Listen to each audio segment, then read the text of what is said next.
Hi, everyone. Welcome to the Northern Kentucky Spotlight podcast presented by CVG. I'm your host, Sarah Brookbank. Today on the podcast, we are joined by a bunch of guests highlighting their upcoming events. First up, Jamie Smith of the Cincinnati Business Courier highlights their upcoming Future of Cities events. One of those also features BNKY's Lee Crew, who also joins us. Kim Webb of the Emergency Shelter of Northern Kentucky joins us to highlight their annual fundraiser, Homeless to Hopeful. And on NKY at Work, Nancy Spivey talks with Antoine Smith-Rouse of Gateway Community and Technical College, who highlights their upcoming NKY Fame event. Thank you to our podcast sponsors, CVG, our title sponsor, C Crew Consulting, our digital sponsor, and our episode sponsor, Schneller-Knockelman.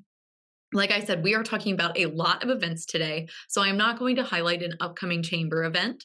I'm going to jump right into introducing you all to our members of the week and to our sponsors, and Nancy and I will be back with this week's guests. Why would you travel to England? For football. To go or not to go? That is an easy question. To visit the land of Shakespeare. To take in all the sights. Authentic fish and chips. To experience arts and culture. 2 words, British Open. To visit my family. Same reason I go anywhere. For a pint of beer. To start my trip through Europe. Whatever your reason, there's no better time than now. Ranking on Google Search and Maps is easy to understand, but hard to do. It requires constant effort and attention, uploading new photos, responding to Google reviews, writing weekly posts, and checking suggested updates. Google listing optimization takes experience and time, and there are no shortcuts. C Crew gives your Google My Business account the steady, consistent attention it needs to be effective, optimizing, updating, and expanding critical content every single week. From local retail stores to large regional networks, C Crew generates content, establishes benchmarks, and creates dramatic, measurable increases in engagement. So what can C Crew do for your business? More calls, more clicks, more clients.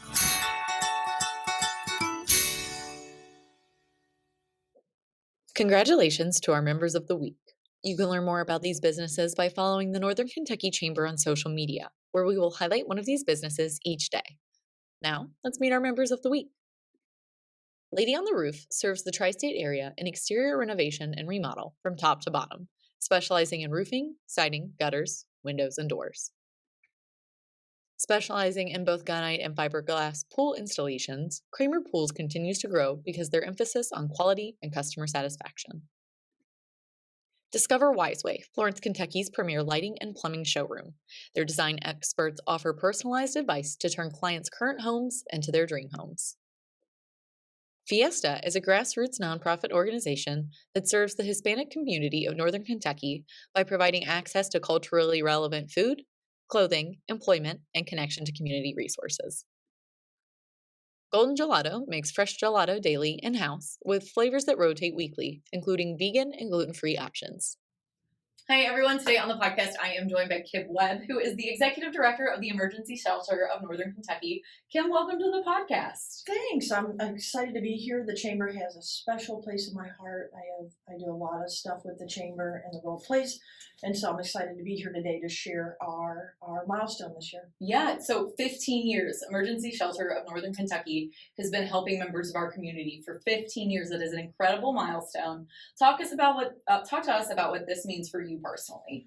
Wow, it just means, we started in 2008 in a building that was never designed to shelter. And I tell the story a lot, and I always smile when I tell it because that building was very, very good to us. And that was the efforts of Judge Executive Ralph Dries at that time. The shelter, the county, Kenton County, saw a need for a cold shelter that needed to exist just to get people off the street during the coldest times of the month, to be life-saving. And there was a group of concerned citizens and officials that really were able to kind of put that framework together. And you put the two of them together, the county had an empty building, and the shelter moved in and was off and running. So, I joined in 2015, never thinking that was in my career path to do this by any stretch, but it is certainly something that, we got involved as a family for the hands-on experience. but also to really understand homelessness. And I know we'll talk a little bit about this, and how do we continue to help adults that are struggling with housing instability and homelessness. And in our community, it's a problem across the nation. It's a problem in our state and our local community. And to get to this point is just been an incredible opportunity and exciting. I say that we tend to do things sometimes all at once. So, we signed our new forever home. We, in the middle of COVID, right? Like it's COVID and we're doing this. And did a capital campaign, did a construction, did a renovation, and then literally felt like we moved in the middle of the night. Right. You guys have been doing such good work, and I'm sure it happens so quickly, especially for what you all do. But as an organization, over the course of 15 years, you guys have made a really big impact on a lot of lives for your clients, for people who need help. One of the things that you wrote in your little questionnaire before we do the interview is you say that you're a bridge for a lot of people. Tell us about that and talk about the people you've been able to help over the course of 15 years. Yeah, part of this is really understanding the role of an emergency shelter, right? It is not a forever place. It's a journey, not a destination. But our community and our adults that live here, our neighbors, regardless of where they went to high school, they're here. It's nice to be able to take care of those folks that need that support. And the bridge part of this is really, we answer the phone 24/7. We answer the door. And sometimes we're the first bed for somebody who's in immediate crisis. Sometimes we're just a night or two. Sometimes they may need a longer support with us. Maybe they needed multiple visits with us over the course of whatever's happening in their life.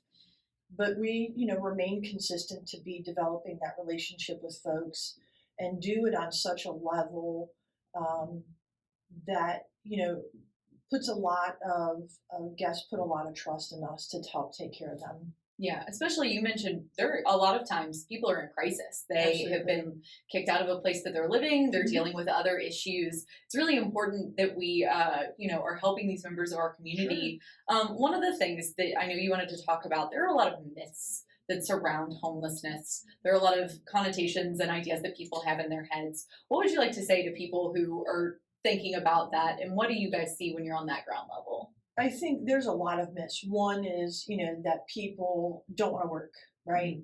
That they're choosing this lifestyle. And, there are days I wake up and I think, I don't know that anybody wakes up and says, my gosh, today is a great day to try out being homeless. A lot of this is centered around a trigger that has happened in their life. So loss of a job. This is, is it a substance use disorder? Is it, mental health issues? Is it housing? Is a loss of a job? It's all of it. And so to pinpoint and say that everybody that is homeless is addicted, everybody that's homeless doesn't want to work, the reality of what we see is we have folks that have had a system fail them. They're lost a job. They had a traumatic experience, a medical crisis, relationship crisis, and they're just looking for an immediate bed. And, for us and our role in this is, when we talk about a bridge, I think the other myth is that people just hang out at the emergency shelter. Moving, into our new facility that allows us to really provide the services that we were even providing at our Scott Street location, but just doing it with more than one shower, more than one staff bathroom that served as our women's bathroom, to do it with no kitchen versus having a kitchen, to do it with a makeshift clinic, to actually have a dedicated space for a healthcare clinic, those kind of things. And the Navigation Engagement Center that allows our partners, we have almost 40 agencies and organizations that come in and use our navigation, our community partner rooms. So I think really understanding that these are folks that live among us. So when you come down to shelter, you're going to see them doing the same things that we all do at home. Sometimes that's doom scrolling. Yeah. Sometimes that's having dinner. Sometimes that's playing checkers or chess or cards. Sometimes that is attending an AA meeting. Sometimes that's watching TV. Sometimes it's just socializing. So I think for me, if my son or my family, my grandchildren, whatever that looks like, These are the faces of the people. They're human beings. Right. You mentioned that idea of, it's a trigger point. Something has happened to someone and they are in need of help. And you also mentioned you guys moved into this new facility in 2022, I believe. Yeah. Tell us about this facility. You mentioned some of the services that you're now able to offer and more holistically. Tell us what this new facility has allowed you guys to do. I love the language of holistic because that's really what this is about. This is about really understanding, we were in a space that was never designed to shelter human beings, and we made that work for 14 years. Right. And so we made it work, and that building was very good to us, and our community was very good to us. But really, the understanding that people deserved we could take care of human beings better was a big drive. So as we had the opportunity in the partnership with St. Elizabeth's to purchase the property, the donation to Kent County, for us to go into a long-term 30-year lease with the county to provide the shelter really allowed us to say, all right, and go to our guests, the folks that we visit us, we call them our guests. What would you like to see in this building? And we were doing this in the middle of a pandemic. Right. And so born out of that, we knew we were going to bring in and build a healthcare clinic that could serve our guests, that we were going to have the community partner rooms because we did not have the space at our location. We sheltered at night and did very little during the day other than hand out mail. So really being able to offer a full scope, computers, access to free Wi-Fi, cell phone charging stations, lockers while they're in the building, to doing their own full load of laundry that's free, to taking a shower, every touch point to really being able to do it. And then I also want to mention, because the chamber is also about workforce and business, this was just as much about ESNKY being a better employer. Right. This was about providing space for our employees and our staff, that this is a very tough work field, much like healthcare systems, much like any helping professions. So really making sure that our staff had, good spaces to actually have a staff lounge called the Oasis that they could disappear to have lockers to store their belongings, to have secure facilities, which was also another big thing that we really, really needed. So lots of great things that we're able to offer, and really the daytime space. And so the space that allows individuals to really be during the day when they don't have another option to be. Yeah. I think one of the other things that is important to know, you're working with your guests, trying to find solutions, working with community partners to kind of get them back onto their feet. I know right now a lot of people are struggling. I know some of our other chamber members are seeing, especially the nonprofit spaces, are seeing increased need. Absolutely. Just across the board, as so many people are kind of struggling in this moment where we're seeing a lot of inflation, the end of some of those COVID era benefits that had been extended. As you look at the barriers that are facing your guests and the other people that are kind of existing in this space, what solutions do you see? What things do you think we can be looking forward to as a community that we need to be pushing to get people back onto their feet faster? Yeah. So I do want to back up a little bit here, because like our stats for the emergency shelter for last year, and part of being in this is having a robust data collection system, but being able to get information and really understand. We saw over 1,000 human beings, 1,004 to be exact. So I don't want to miss 1, 2, 3, or 4, because they're all guests that they sheltered. Really understanding that 67% of them spent 14 nights or less with us. Mm-hmm. So that bridge bed, that place that they could just come and figure this out on their own and leave and never come back. Mm-hmm. That's the positive, right, of all this. 20% spent one night. And so, I think really communities being able to offer that kind of service in the community is huge, right. Especially, as we look to the housing conversation. And we're having a lot of conversation regarding housing, which is phenomenal and fantastic. Mm-hmm. We can't build it fast enough. Right. So we're kind of faced with scenarios that our community is going to have to answer in our state. Is while we're looking to fill housing and build housing that is income-based or wage-based aligned, should we be building shelters? I think this kind of goes back on our state level. One of the things that I learned very early on in the state of Kentucky, our Constitution requires an animal shelter to be taxpayer funded in all 120 counties. And there's no such statutes for human beings. That's a crazy thing.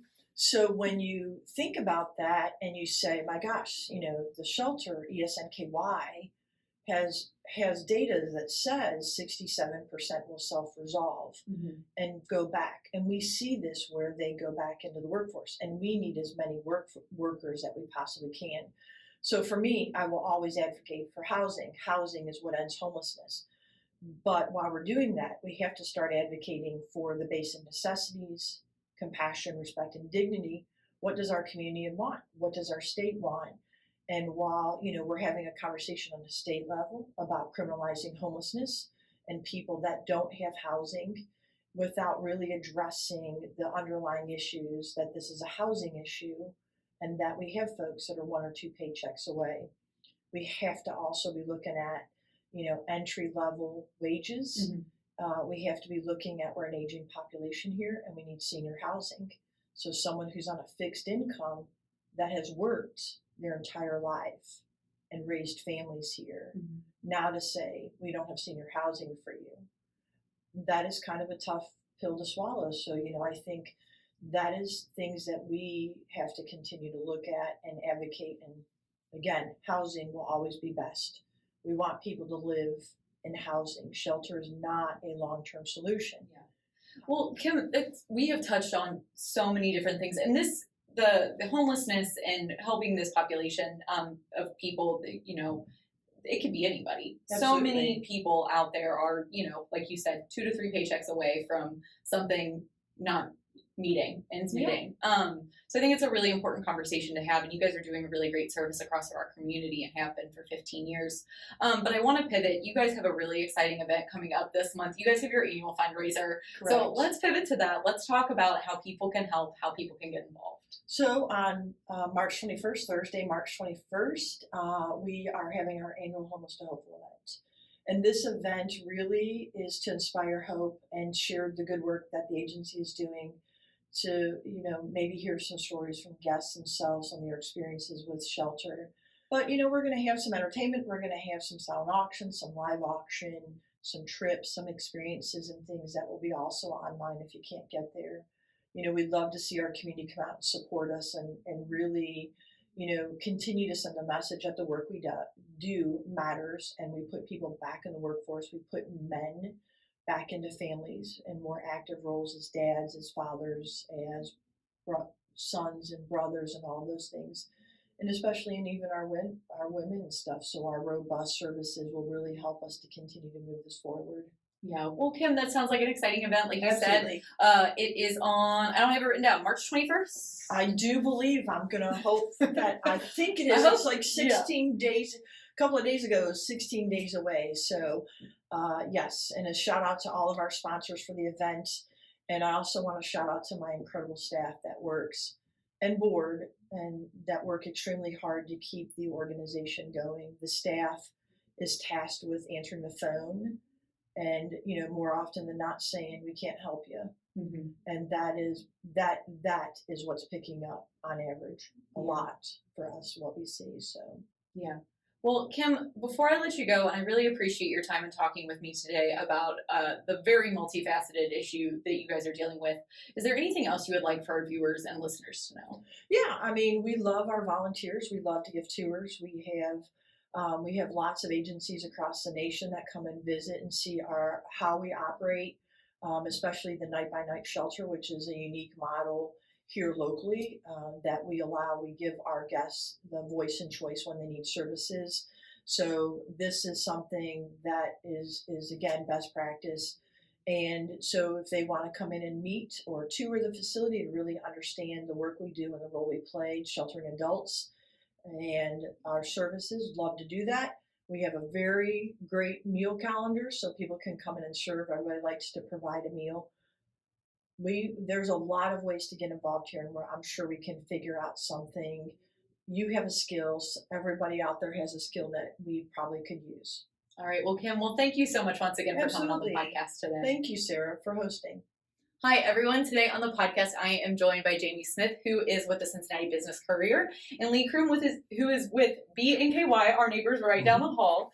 But gentlemen, thank you for coming on the podcast today. Today we are talking about the Future of Cities event that is happening, that the Business Courier is putting on. There's a national event and a Cincinnati event. So walk us through both of those events and what people need to know. Sure, actually, absolutely.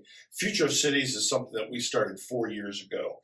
It was our decision to kind of take the pandemic and try to walk out of the pandemic and help cities and regions and states understand what business owners, what business leaders were looking at, what they were tackling, and what they thought were the most important issues. So we started this summer of 21, and we have a national webinar that anyone can go participate in. We bring in national urbanist Richard Florida, who has written a lot of books about urbanism, has written a lot of books about the cities themselves and what's going to help them survive. We think it's great to have this national event because it really gives a national perspectives for all regions to see, all states to see, but we're super local. That's what we do. We want our local leaders, our local consumers to understand what we are. So we decided to bring that one step further and have an event of our own. And we reached out to great partners like Lee and BNKY to really give their perspective. So, on March 25th, we'll have the national event. So everyone will be able to listen in and see what that national perspective is. They're going to kind of focus on the suburban shift, the state of what downtowns are. They'll talk a lot about manufacturing and how that affects the region. And then, of course, what everybody wants to talk about, the future workforce that we have. So they'll give us that national perspective. But then on our event, which follows April 11th, which will be a live in-person event, that's where our local leaders will really sit down and talk about what they think, what they agree on a national level, what maybe is different in Cincinnati that, doesn't happen in Austin or Minneapolis or Pittsburgh. Yeah, it sounds like a great event. Like you said, being able to kind of localize that data and those trends is really important. Obviously, a huge part of what you guys do every single day. When you're thinking about just those initial conversations from that national takeaway, what do you think is different in Cincinnati when you're comparing it across the markets that the business journals cover? Well, there's a lot of differences here, right, Lee? Sure. I think one of the big differences is having the 3 states. Mm-hmm. We play such a big part, especially, Indiana's a great part of our partnership, but we play such a big role in Cincinnati and Northern Kentucky. Right. I always tell people you can't fly out of here if it wasn't for Northern Kentucky, right? There's so much that differs, I think, because of that regional approach. And I would say I've been Courier publisher since 2011. And I'd say over the last 10 years, the collaboration between the 2 states went from a we like to collaborate to we are going to collaborate. Lee, I don't know if you agree or disagree with that.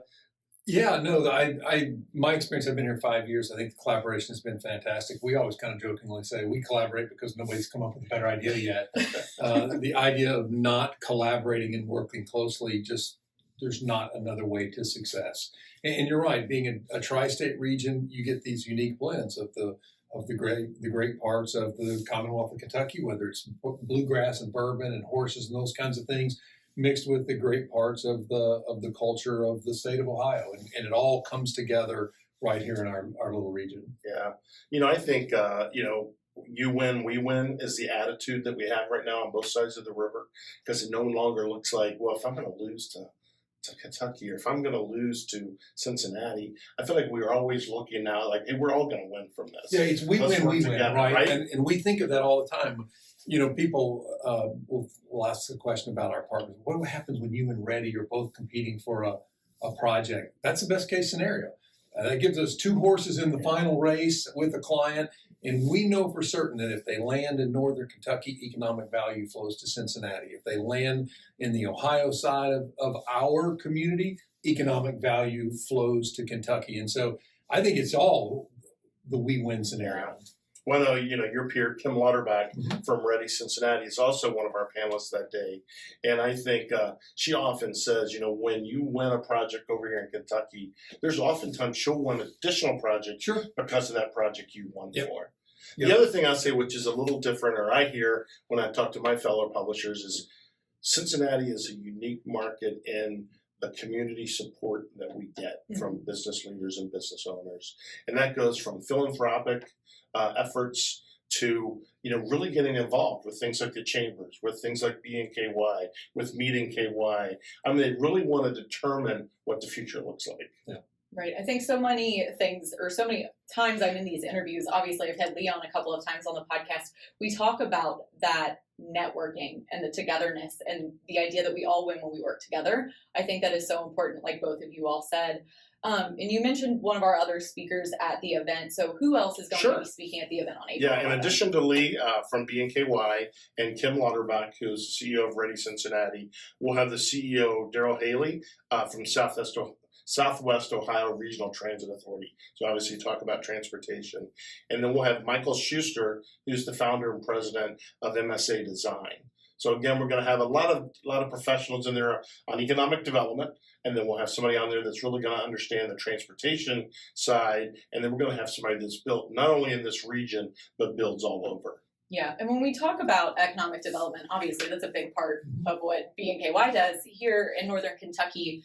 And when you think about the development that's happening here in Northern Kentucky, what kind of impact does that have on that urban core of Cincinnati? Yeah, well, think about it. If you think about the urban core, and I'm going to keep saying of our community, and you're in downtown and look at what Covington is doing with the Central Riverfront, our community is redeveloping north of 20 acres that sits right in the heart of that, which is just an exciting opportunity to see what will come out of that.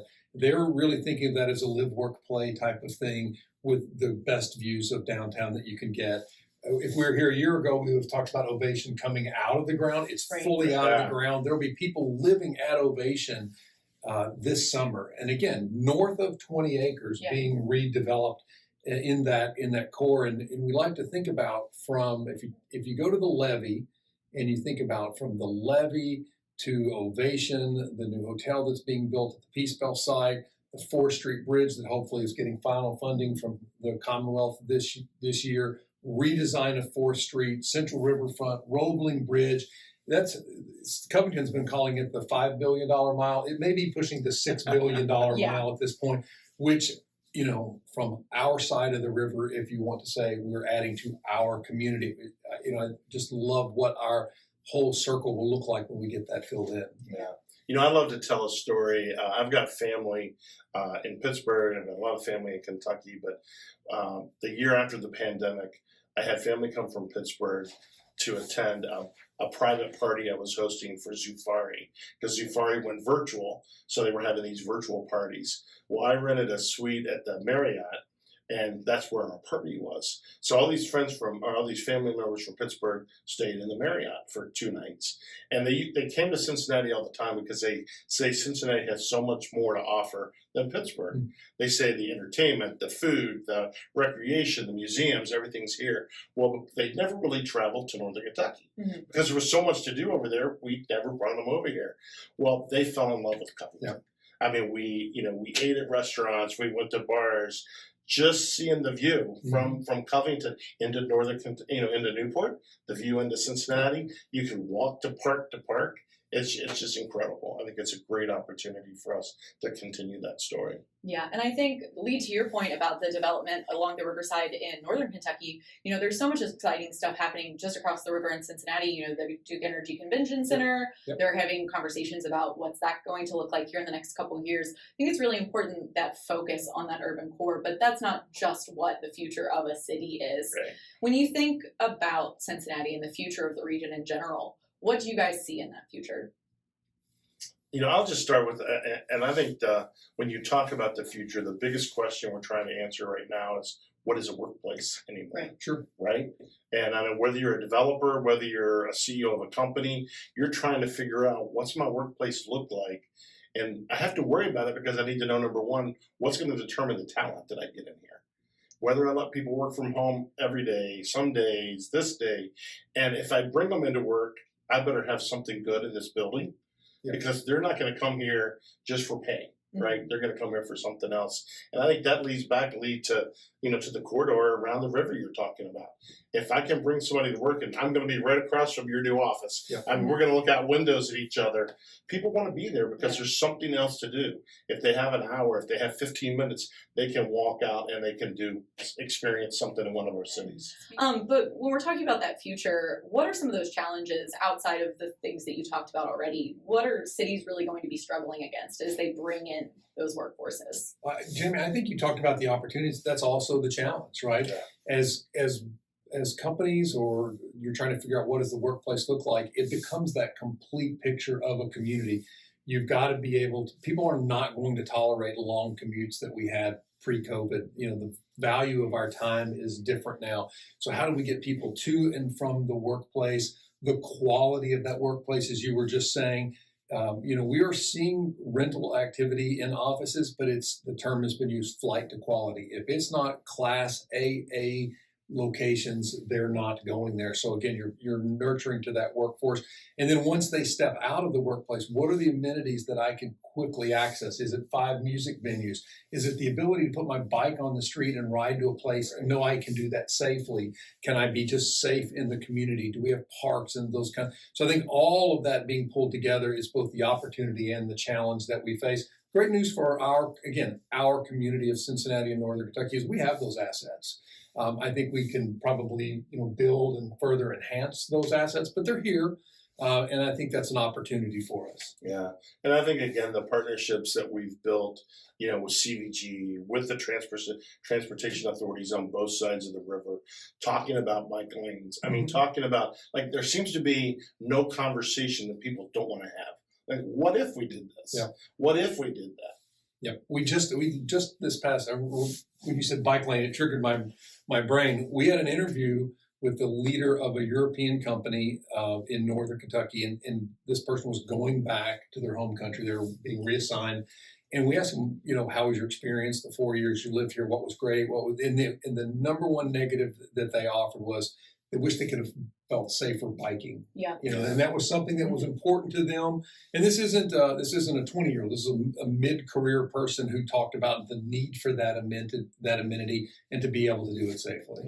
Yeah. We just hired a young reporter right out of college. She's from California, went to college at Mizzou, and loved our company, loved the American City Business Journals, and just interviewed with our company and took the first job that she got offered, which fortunate for us was Cincinnati. But she is running a place in the old John R. Green building, and she has fallen in love with Covington. Yeah. And she said when she moved here, her parents were scared to death. This California girl is going to move to Cincinnati. Inner city, not to Cincinnati, right? Right, And she says she doesn't have to leave her building to make friends. She doesn't have to leave her building to get something to eat. And she is literally a 5-minute walk from her workplace if she wants to walk. Yeah. And I think that's the thing. When I think of my kids, I have 2 kids that live in New York. What do they love about New York? They hop on the subway. They have bikes.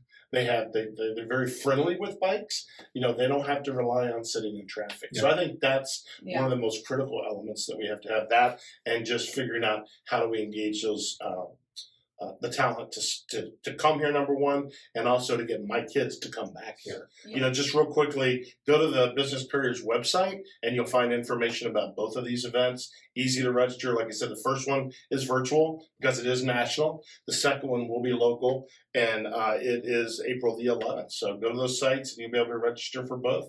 Yeah. Well, Jamie, Lee, thank you both so much for your time today. Thank you. Always glad to help out. Hi, I'm Nancy Spivey, Vice President of Talent Strategies with the Northern Kentucky Chamber of Commerce. On today's NKY at Work segment, we are talking to Antoine Smith-Rouse. Did I mess that up? No, you got it perfect. I'm impressed. I love that. So, Antoine, you're new to Gateway Community and Technical College. First of all, welcome to our community. Thank you for having me. Very nice to have you here. Tell me what your role is at Gateway. So, I'm the Associate Vice President of Workforce Solutions. Okay, Associate Vice President of Workforce Solutions. And today we're talking about NKY Fame. Yes. And an event that you have coming up. Tell me a little bit about NKY Fame. What is it? Yeah, so NKY Fame stands for Federation of Advanced Manufacturing Education. It's actually a part of Fame Kentucky, which is a part of Fame USA. So it's actually part of a national program, and it is really there to deal with the talent shortage that we know is coming with mass retirements and things like that, because we know that when our boomer generation retires, not only are they leaving jobs, they're literally taking years of experience with them as well. So NKY Fame and the Fame program is really to bridge that gap. So students actually go to school 2 days a week and work with their sponsoring company 3 days a week. While they're in school with us, they're getting their Associates of Applied Science in Advanced Manufacturing Technology. And then with their company, in addition to working and paying them and paying for a portion of their education, the company also agrees to give them a sponsor at the company. And that sponsor really serves as that mentor to take them under their wing, give them all that knowledge that's not in that textbook that they are going to be taking with them when they retire. Okay, so you said a lot right there. So students, you're referring to post-secondary students, is that correct? Correct, yes. So students that are already out of high school, they're interested in a career in manufacturing. Is it better that they come directly to Gateway or that they go talk to an employer? What's the path to become a participant in NKY Fame? All the above.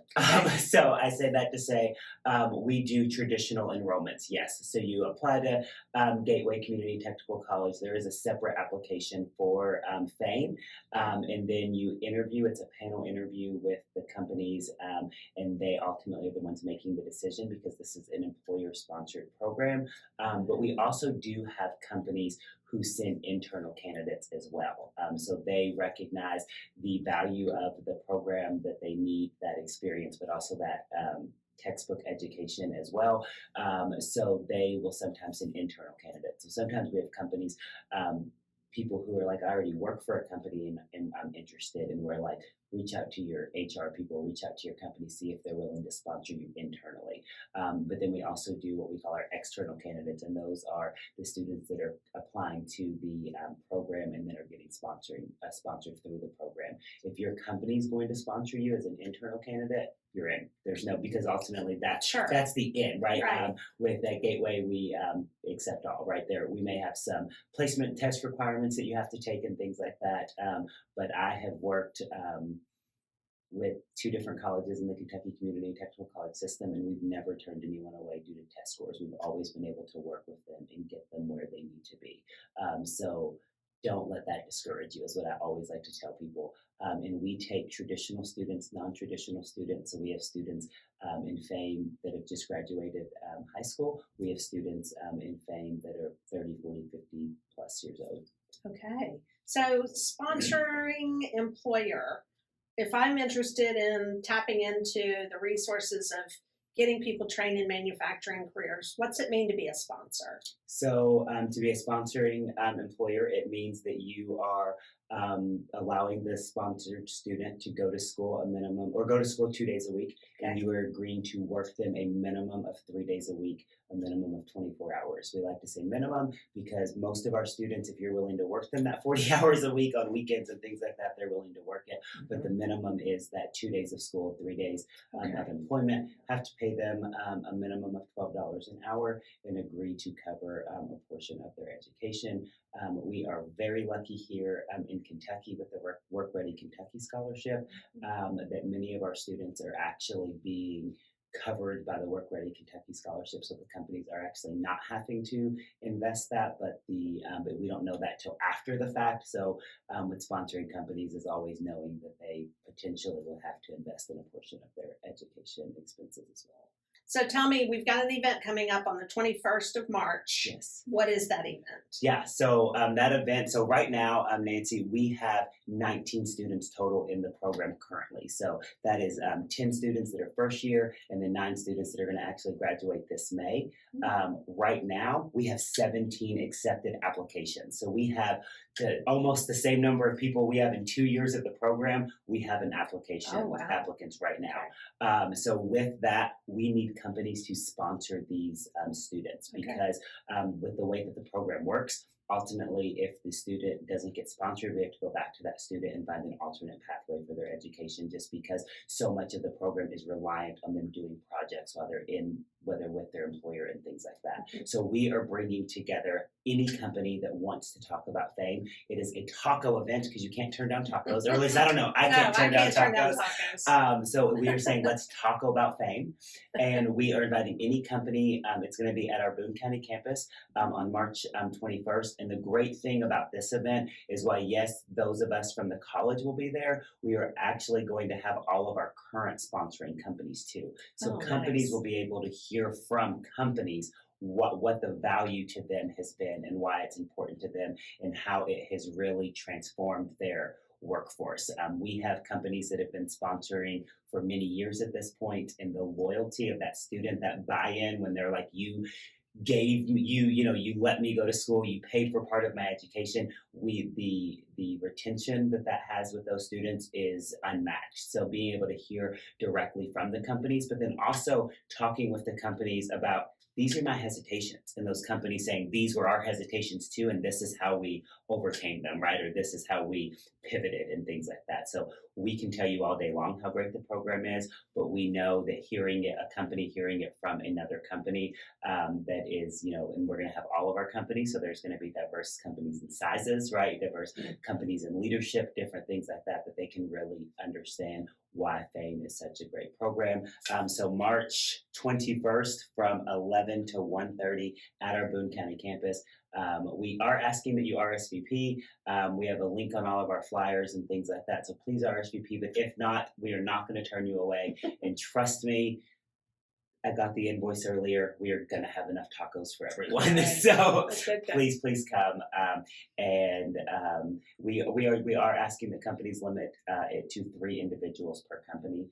Just that way you don't want to bring your whole team out for tacos. Exactly. Maybe one time. Hey, you sponsor a student and we'll talk about it, okay? But for this event, we are asking a limit of 3. And sometimes when companies will ask sometimes like, what individuals from the company need to be at the table, right? That is very much an individual company decision, but what we kind of see is best is kind of someone from that maintenance department, because they're going to really be able to ask those technical questions, things like that. Then someone from HR is typically great to have involved so that they know, okay, how are we going to work that in on the back end? So we have some companies that hire them on directly, and we have other companies that use a temp service to hire them on. So, and that's that great thing of those companies are going to be there to answer those questions. Well, how did you get around this? How did you get around seniority? How did you, whatever that looks like. And then someone typically in management is great to have as well. So that's why we decided with those 3. If you want to bring all 3 management, all 3, we're not telling you, but we are just asking that you limit it to 3 per company. It sounds great. And I just love the fact that it's employers sharing with employers instead of stealing from each other. Yes. And you hear it all the time. 100%. And that is really that the camaraderie between employers. So the employers are the ones that are in those panel interviews. And obviously every employer can't be at every panel interview. So they all share their notes with one another and they get to know each other, and they're say, hey, we think this student would really be a great fit for you. You should, because when it comes to selecting the student, it's kind of done in a draft style. So the companies all say how many they're going to sponsor. Their name goes into a hat and then we pick them out and they pick in order. But we know that some companies, depending on their location, and if we have a student that lives there, like they will make notes for other companies. It's we have a fame board. So once you become a sponsoring student or a sponsoring company, we bring you back to the table and we say, what is going well with the program? What do you need us to change and pivot on? Because we want to meet the needs of our employers. One thing I do want to note is on all of our material, you are going to see that we're asking that you RSVP by the 15th, but we are extending it special for podcast listeners to the end of day 18th.